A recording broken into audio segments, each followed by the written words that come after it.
Presiden Prabowo Subianto mewanti-wanti jajaran menteri dan pejabat di Kabinet Merah Putih saat menghubungi dirinya melalui sambungan telepon selama lawatan ke luar negeri. Meski meminta para pejabat dan menteri agar tetap berkomunikasi dengan dirinya saat ada hal penting, Prabowo juga mewaspadai akan ada banyak telinga yang ingin mendengar. Sehingga jika berkaitan dengan yang rawan dan rahasia tidak disampaikan melalui sambungan telepon. Lantas, benarkah ada penyadapan terhadap Presiden Prabowo?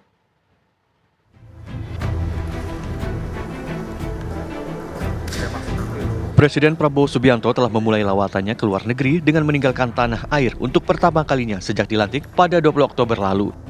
Prabowo akan mengunjungi sejumlah negara selama beberapa hari mendatang dan mempercayakan jalannya pemerintahan di dalam negeri kepada Wakil Presiden Gibran Rakabuming Raka serta jajaran Kabinet Merah Putih. Sebelum meninggalkan tanah air, Presiden Prabowo memberikan arahan kepada jajaran menterinya. Prabowo menegaskan agar para menterinya dapat berkomunikasi secara aktif dan terbuka selama ia berada di luar negeri. Namun ia juga mewaspadai agar tidak menyampaikan pesan rahasia dalam sambungan telepon karena rawan untuk disadap. Silakan gunakan teknologi, ya. Tetapi tentunya hal-hal yang rawan tidak perlu lewat telepon. Ya kan, ini zaman modern ini banyak telinga yang ingin dengar, ya kan. Jadi, tapi kalau saudara ingin menyampaikan hal-hal yang penting, silahkan, ya. Saya membuka pintu. Bukan pertama kali ini pemimpin Indonesia disadap. Paling menghebohkan saat telepon pribadi Presiden RI ke-6, Susilo Bambang Yudhoyono ternyata disadap pemerintah Australia pada tahun 2013. Menlu RI saat itu, Marty Natalegawa, langsung menarik Dubes RI di Canberra dan mengirim surat protes resmi. Perdana Menteri Australia Tony Abbott menolak meminta maaf dan berdalih penyadapan telepon hal biasa. Presiden RI kelima Megawati Soekarno Putri juga mengaku teleponnya disadap saat berpidato di Hari Sumpah Pemuda 28 Oktober lalu. Mega mengatakan tak punya ponsel karena tahu bakal disadap. Bahkan dirinya suka menelpon petinggi PDIP seolah-olah bicara hal sensitif, lalu di akhir pembicaraan mengatakan sudah puas belum disadapnya, sambil tertawa. Dari Jakarta, tim TV One mengabarkan. Pemirsa, Presiden Prabowo Subianto ini mewanti-wanti agar jajaran menteri dan pejabat Kabinet Merah Putih tidak menyampaikan pesan rahasia dalam sambungan telepon karena rawan disadap. Sebelumnya, isu penyadapan juga ramai saat Presiden RI ke-6 Susilo Bambang Yudhoyono. Ya, bagaimana kemudian keamanan komunikasi untuk Presiden Prabowo hingga diwaspadai bisa disadap? Untuk membahasnya kita sudah bersama dengan sejumlah narasumber. Sudah ada tenaga ahli utama kantor komunikasi kepresidenan Mbak Prita Laura dan juga pengamat militer Pak Anton Aliabas. Selamat petang Mbak Prita, Pak Anton. Selamat petang, Sarah, Maria, dan juga Pak Anton, pemirsa. Ya, langsung saja saya mau ke Mbak Laura. Mbak, kalau kita lihat dan perhatikan pada saat Pak Prabowo kemudian menyampaikan itu di rapat bersama dengan kabinet, gitu, disampaikan bahwa di zaman modern ini banyak telinga yang ingin mendengar. Ini maksud pernyataan seorang Presiden Prabowo ini apa, Mbak Prita? Ini adalah satu bentuk kehati-hatian yang memang harus dimiliki oleh pemimpin-pemimpin negara ini. Bentuk kehati-hatian ini sebenarnya bukan baru saja disampaikan, tapi sudah merupakan sebuah prosedur. Contoh misalnya kalau kemudian Sarah atau Maria pernah masuk ke dalam istana, kita harus meninggalkan telepon kita di luar area istana.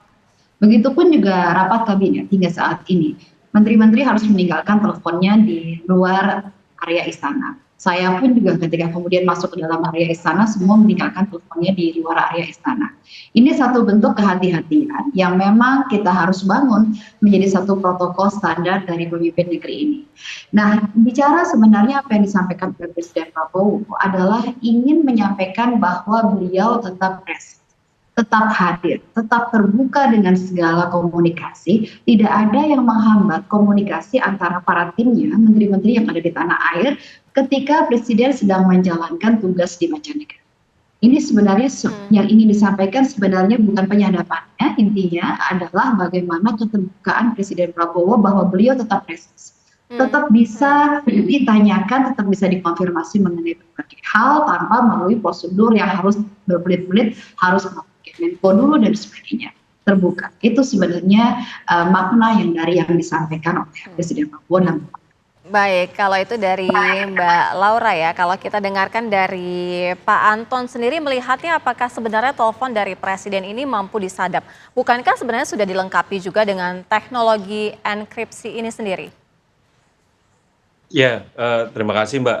Cuma pertanyaannya kan sebenarnya ini masalah klasik ya, masalah klasik ketika para pejabat kita seringkali tidak sensitif dengan keamanan komunikasi. Jadi apa yang disampaikan Pak Prabowo itu sebenarnya puncak dari kegelisahan seorang pemimpin di mana dia punya anak buahnya yang seringkali tidak sensitif terhadap komunikasi sehingga harus mengumumkan itu di depan publik. Gitu. Bagaimana mungkin misalnya koordinasi dengan pejabat dan lain-lain kita menggunakan alamat email Gmail ataupun juga pakai WhatsApp gitu ya ataupun juga telepon biasa. Itu kan sebenarnya rentan terhadap penyadapan ataupun kebocoran.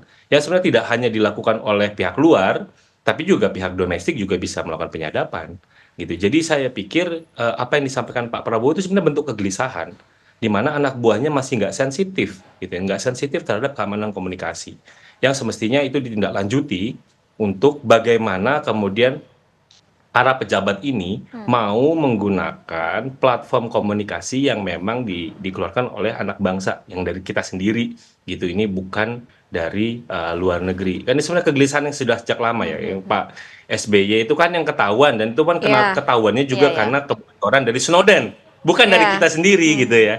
Yang kita sendiri itu kan ketika kita membersihkan KBRI di Canberra, nah itu yang ketahuan ada alat sadapnya gitu ya. Sebenarnya kan seberapa sering gitu ya pejabat-pejabat ini dibersihkan keamanan komunikasinya, rumahnya dari penyadapan gitu. Nah itu kan itu sebenarnya kesadaran-kesadaran itu yang memang disentil oleh seorang Prabowo Subianto, itu yang saya lihat. Ya, Pak Anton, tapi apakah kemudian ini juga bisa diartikan sebagai seperti ini? Kalau kita lihat kan pernyataan Pak Prabowo itu kan dinyatakan pada saat 10 menit di awal sidang kabinet, yang kita tahu itu 10 menit awal ada terbuka, boleh diliput oleh wartawan, bisa disaksikan oleh publik. Apakah kemudian Pak Prabowo ingin melemparkan pesan bahwa saya tahu jika ada pihak-pihak yang memang berusaha untuk menyadap Presiden Prabowo? Ini, yang namanya penyadapan itu adalah tindakan ilegal. Ya, dan itu adalah tindakan umum yang dilakukan oleh intelijen ataupun pihak manapun yang ingin menguping ya. Jadi itu ilegal tapi adalah praktik umum gitu ya. Jadi siapapun bisa melakukan itu, bahkan sekarang alat sadap itu murah gitu. Nah, bagi saya itu penting. Kenapa Pak Prabowo mengingatkan nanti kalau mau ngasih tahu saya yang sensitif jangan lewat telepon ya. Nggak apa-apa lewat teknologi tapi cari yang lain jalurnya. Itu yang dia ingatkan gitu. Jadi Pak Prabowo kan seringkali dia bagi saya ingin menunjukkan bahwa saya sudah mengingatkan ya depan publik loh ini. Yang tertutupnya mungkin bisa jadi akan jauh lebih lugas gitu. Tapi di depan publik itu adalah sinyalemen bagi dia. Satu, saya tahu ya gitu ada praktik ini. Siapapun itu bisa melakukan itu. Entah itu operasinya di Indonesia, entah itu operasinya di manapun itu bisa gitu ya. Yang kedua adalah saya ingin mengingatkan anak buah saya di depan publik, makanya itu di dalam terbuka gitu loh. Baik, kita langsung dengarkan juga dari Mbak Laura. Tadi dari Pak Anton menegaskan paling tidak ini juga merupakan suatu bentuk yang disampaikan oleh Presiden kepada para petingginya begitu ya, menteri-menterinya untuk juga saling ingat begitu bahwa ada bahaya juga akan bisa disadap begitu. Iya, saya setuju sekali tadi apa yang disampaikan Pak Anton, bahwa dalam konteks prinsip kehati-hatian, ini bicara mengenai teknologi ada dua hal yang harus kita sikapi. Pertama adalah teknologinya itu sendiri dengan kita membangun suatu sistem yang memang penuh dengan kehati-hatian, kerahasiaan data dan sebagainya yang terus dibangun oleh pemerintah. Dan kemudian yang kedua adalah kita sendiri sebagai orang, sebagai manusia yang menggunakan teknologi tersebut. Tentunya kehati-hatian dari kita masing-masing itu perlu untuk terus dibangun agar kemudian kita tidak sembarangan dalam menempatkan data-data yang sensitif melalui platform-platform yang mudah diakses atau mudah diretas. Jadi memang bagaimana membangun prinsip kehati-hatian itu disampaikan oleh Presiden Prabowo, tadi diingatkan kepada seluruh jajarannya, dan ketika itu disampaikan secara terbuka, saya sendiri walaupun tidak berada di dalam ruangan rapat kabinet juga merasa diingatkan bahwa ada hal-hal yang memang kita harus jaga, hal-hal yang berkaitan dengan kerahasiaan, jangan menggunakan peralatan teknologi yang umum. Ini sebuah kehati-hatian yang terus dibangun oleh pemerintahan saat ini ya, Presiden Prabowo dan juga Wakil Presiden Gibran. Iya, saya langsung mau ke Pak Anton. Pak Anton, kalau kita lihat ya beberapa periode tahun ke belakang gitu ya, pada saat zaman Pak SBY dan juga Bu Mega, bahkan Bu Mega juga sempat melontarkan bahwa saya adalah orang yang paling sering disadap begitu. Anda melihat hal ini sebenarnya seperti apa sih ini kemudian aksi penyadapan terhadap pemimpin tertinggi di Indonesia begitu ya? Ini apakah Anda kemudian juga bisa melihat secara ke belakang track recordnya seperti apa? Tapi dijawabin nanti ya Pak ya, usai jeda saat lagi.